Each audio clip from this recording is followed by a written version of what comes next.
Hi everyone, welcome. I'm down here in my wormery preparing to check in on one of my older systems. My oldest systems are all off to the left here on this shelf with the newer things positioned off to the right. So the oldest of my systems are presently undergoing horizontal migration. And then over here on this open piece of shelf, you can imagine my Vermibag Mini, which sequentially came after the setup of these two systems here. And then after that came the setup of my two yellow buckets, but those systems are all large and unusually shaped and wouldn't really fit in here, but I kind of like the placeholder idea of those sequentially fitting in this place over here. But then after all those systems, you're led to this 246-day-old system in which we've got the mixed red worms. And we've been doing an interesting feeding process here by alternating the side of the bin that we feed on each time, referring to that as the ping-pong feedings. And after 12 days, I think they're probably ready for a quick meal. So I'm going to get the system up on the bench, see how they're coming along, and give them their next ping-pong feeding. So let's get to work. So as you might recall, this is the system where the ping-pong feedings have been tracked right down to the level of detail of exactly what was fed as far as the food items. And that means at any time we can go back on this list and look how many days have passed since a particular food item was added, because you might bump into a leftover and say, oh, I wonder how long this XYZ's been in here. Pumpkin stem, and if there was a pumpkin stem put in there, you might look for it and see that, hey, well, here's one, but it's not really 120 days old because this was last printed out quite some time ago, probably, I don't even know, over a month now. I got a fresh brand new one. So we came down here on the 18th feeding with this paper version of the diagram, and then we started coming in with just a digital version on screen on a tablet computer, but I figured let's treat them now because ever since oh, no, that was a typo. That was the 19th feeding, which was 34 days ago, right? So that's the really cool thing about this diagram, and we'll just keep the updated version handy here on the side in case we find a piece of leftover food that we'd like to check the age on to see how long it's been in progress. And here we had the feeding zone indicator. That's showing us where we last applied a feeding. And my idea was to give them a nice brand new feeding zone indicator today, because we've got a replacement filter, and that's going to be on this side. So let's temporarily just use the old one as a marker to show where we're going to be feeding today. But the feeding that they got last time, 12 days ago, we're going to check out really quick before proceeding to giving them their feeding. So we came in to the last feeding with a pretty nice generous portion of bedding. I'm just noticing how a lot of the material out here, you know, since there was only paper covering, things are a little bit drier out here, a little bit harder, and probably not as interesting for worms to be hanging out in as really nice damp stuff down low.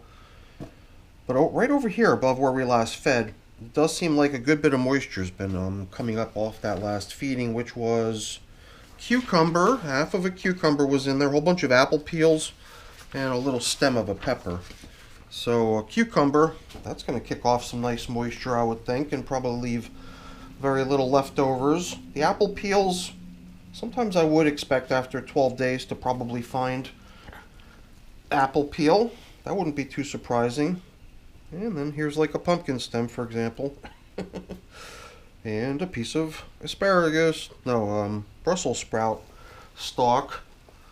And, well, now I'm starting to see the skin of apple here and there. So those are the typical expectations when you pop in on the feeding zone after 12 days, even when you got a pretty nice sized population living in here. And we've even got that information on our little diagram. We estimate this system to have 3,160 worms, or at least that was on the day of launch, right? 246 days ago. So either way, we could have easily looked up how long it's been now since any one of these old objects were placed into the bin, and then, you know, marvel at the progress that it's making. But I didn't really want to go too overboard it was a little bit thrilling to pull this old feeding zone, or not even that old at this point, but just pull open the last feeding zone and see all these worms hard at work, breaking down our kitchen scraps and other household waste products, paper and this and that, coffee filters.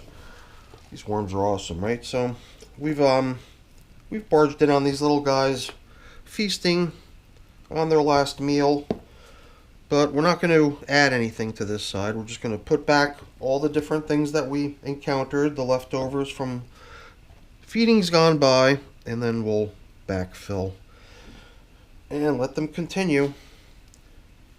Sometimes I go through really carefully and inspect the last feeding zone with an attempt to make like a minimal impact in terms of an intrusion. Here we pretty much excavated the whole thing, extracted it as a whole.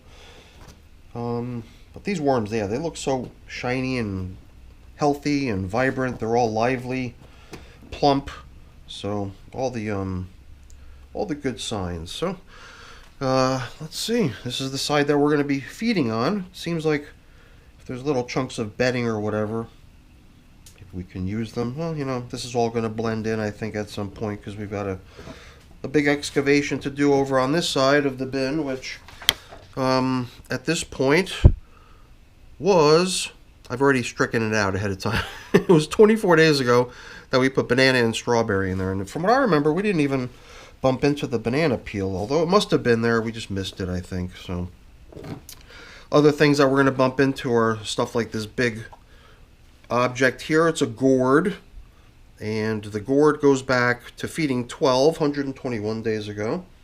It's pretty wild.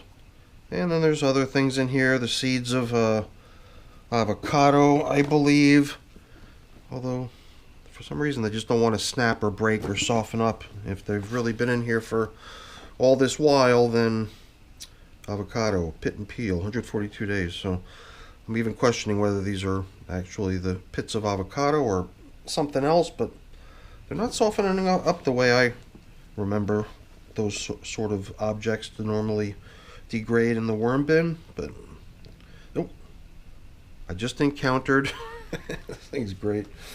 The one of the corncob spheres. You can kind of see where the hole runs through it. Sometimes I wish I had a little probe or something that I could poke through there to clear the hole.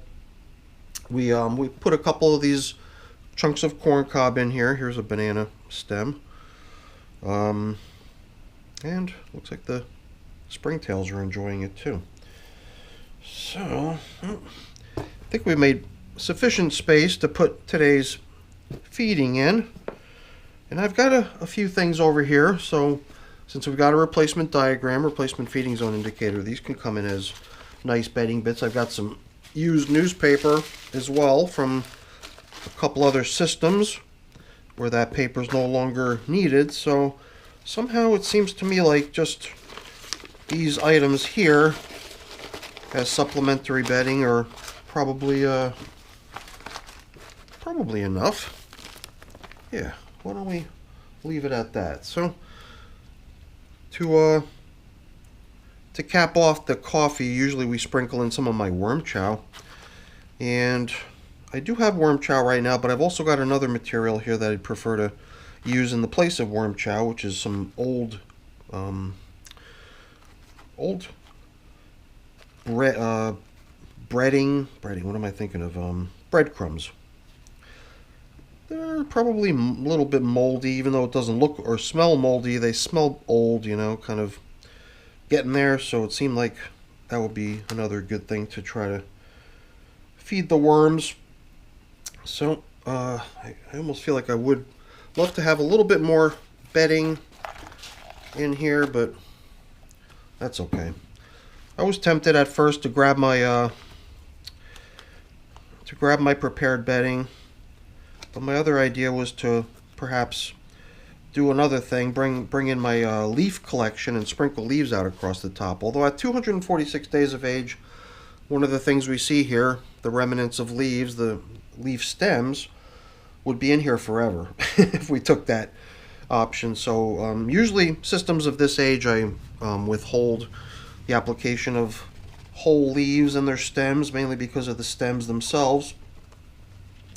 Because in the end, I'd like to have some nice fine castings, you know, and if it's littered with leaf stems, then it just seems like it could be better. So back on with a little top covering of material. All of it seeming to be very clumpy. So weird too, right? Because we've been covering only with newspaper. I guess as the humidity increases in my area, as the warmer months start to roll in, things that would have normally in the wintertime dried out in a jiffy, exposed to the air. The air is just so humid now, it just won't take on any further moisture trying to evaporate off of things. So the bins definitely stay pretty damp, even though we're going on here with pretty minimal covers. So one of the other things, oh, did I forget to add the breadcrumbs? I did, but you know what? At this point, it's too late. We're not going to excavate. I have my grit here as well. I don't know, I felt like I had to hurry to the finish line, but since we're pretty much at the finish line, we're not going to excavate to add breadcrumbs or grit or anything like that. We've put the feeding zone indicator onto the spot where we last fed. I don't really see flying insects in here, but I have seen them around my wormery, so I've been applying this stuff to all my systems in the check-ins, the Mosquito Dunks BTI solution. And on can come the newspaper. This thing, a lot of time in the past, we've positioned it under our top covering newspaper as if to give it to the worms here, have this too. And that worked when it was covered in plastic, and underneath the plastic, the worms would just always be right there on the surface, feeding on things, including a piece of paper if you left it there. But with only newspaper top coverings being pretty flimsy and the top materials drying out a little bit, this thing would just sit there and never go anywhere. So instead of putting it down there and letting it get dirty, how about if we just leave it out here as a reminder of which system this is. So I got a couple things left here to take care of getting cleaned up, put away, but I'm not going to waste your time with that. That's boring. Before I go really quick, let me just say thank you. Thank you so much for watching. Hopefully you enjoyed the video. If you did, as always, please don't forget to leave me a quick thumbs up before you go. That's always really appreciated. And if you haven't done so already, please also consider subscribing to the channel. That's very much appreciated as well. All right, everyone. Thanks for watching. Have a great day. Bye now.